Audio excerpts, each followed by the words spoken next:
பருப்படை நான் எப்படி செய்வேன்னு காமிக்கிறேன் பாருங்கள்.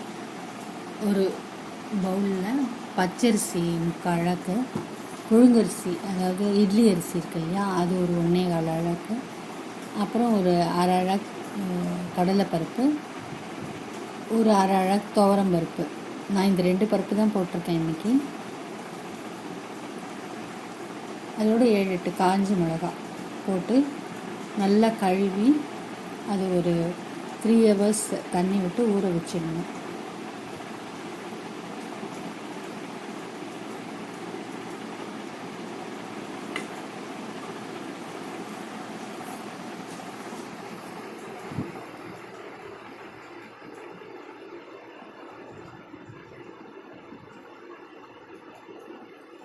ஒரு 3 மணி நேரம் கழித்து ஒரு மிக்ஸி ஜாரில் இந்த மிளகாயோட காம்பெல்லாம் எடுத்து போட்டுட்டு இந்த அரிசி பருப்பு எல்லாத்தையும் தண்ணியோடு அதிலே கொட்டிடணும்.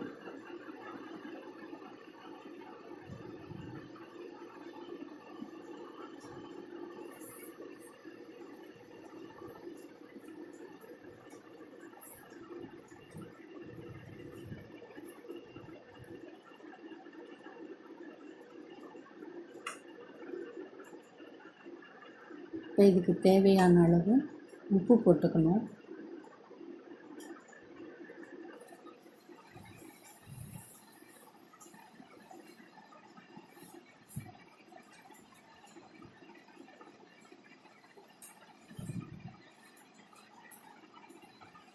அப்புறம் இருக்கிற கொஞ்சம் சோம்பு,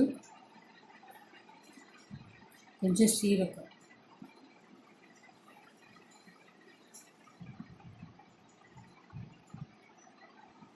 போட்டுட்டு மிக்ஸி ஜாரை மூடிட்டு நல்லா அரைச்சிட்டு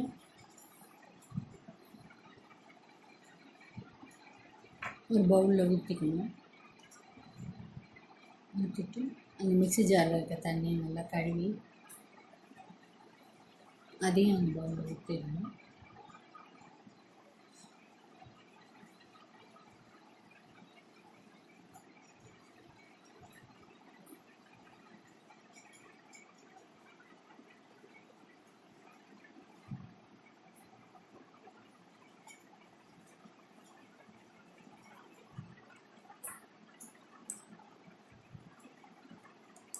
தண்ணியெல்லாம் நல்லா கலந்து விட்டுட்டு அப்போ எவ்வளோ சுட போகிறோமோ அந்த அளவுக்கு தேவையான அடை மாவை நம்ம எடுத்துக்கலாம்.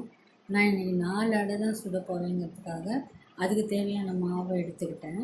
நீங்கள் எத்தனை அடை சுட போகிறீங்களோ அந்த மாவை எடுத்துகிட்டு மிச்சத்தை ஃப்ரிட்ஜில் வச்சுக்கலாம். நீங்கள் வேணுங்கும்போது வெங்காயம், பச்சை மிளகாய், தேங்காய் நறுக்கி வச்சுக்கிட்டு தவாவில் போட்டு வதக்கி அதில் கொட்டிக்கலாம். இல்லை இப்போ மொத்த அடையுமே இப்பயே சுடுவீங்க, எல்லாருக்குமே சுட போகிறீங்க அப்படின்னா ஒரு கடாயில் வேணுங்க 2 பெரிய வெங்காயம், ஒரு 4-5 பச்சை மிளகாய், கொஞ்சம் தேங்காய் போட்டு வதக்கி எடுத்துகிட்டு இந்த அடை மாவில் கொட்டி சுட்டுக்கலாம். நான் இன்றைக்கி கொஞ்சமாக எடுத்து வச்சு கொஞ்சமாக தேங்காய், பச்சை மிளகாய், வெங்காயம் எடுத்து அதே தவாலே அப்படியே வதக்கிட்டு அந்த மாவில் கலந்துக்கிட்டு இன்றைக்கி நான் சுட்டிருக்கேன்.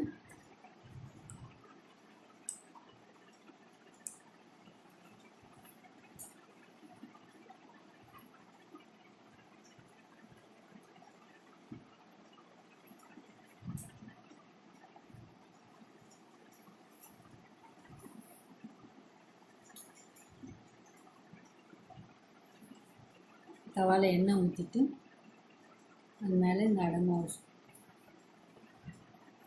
ஊற்றிட வேண்டியது. ஸ்ப்ரெட் பண்ணி ஊற்றிட்டோம். சுவையான அடை ரெடி.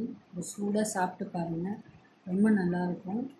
இந்த மாதிரி இப்படி தான் நான் அடை செஞ்சு சாப்பிடுவேன், நல்லாயிருக்கும். நீங்களும் இதுக்கு தேங்காய் சட்னி வச்சுக்கலாம், காரக்குழம்பு வச்சுக்கலாம், எல்லாமே நல்லாயிருக்கும். வெல்லம் கூட வச்சு சாப்பிட்லாம். நான் இன்றைக்கி மத்தியானம் வச்ச காரக்குழம்பு இருக்கிறதுனால அதையும் நாங்கள் தொட்டுக்கிட்டோம், அதுக்கு சைட் டிஷ்ஷாக வச்சுக்கிட்டோம். நீங்களும் இந்த மாதிரி அடை செஞ்சு பார்த்துட்டு எனக்கு கமெண்ட்ஸில் கண்டிப்பாக சொல்லுங்கள். இது எல்லாருக்குமே பிடிக்கும்.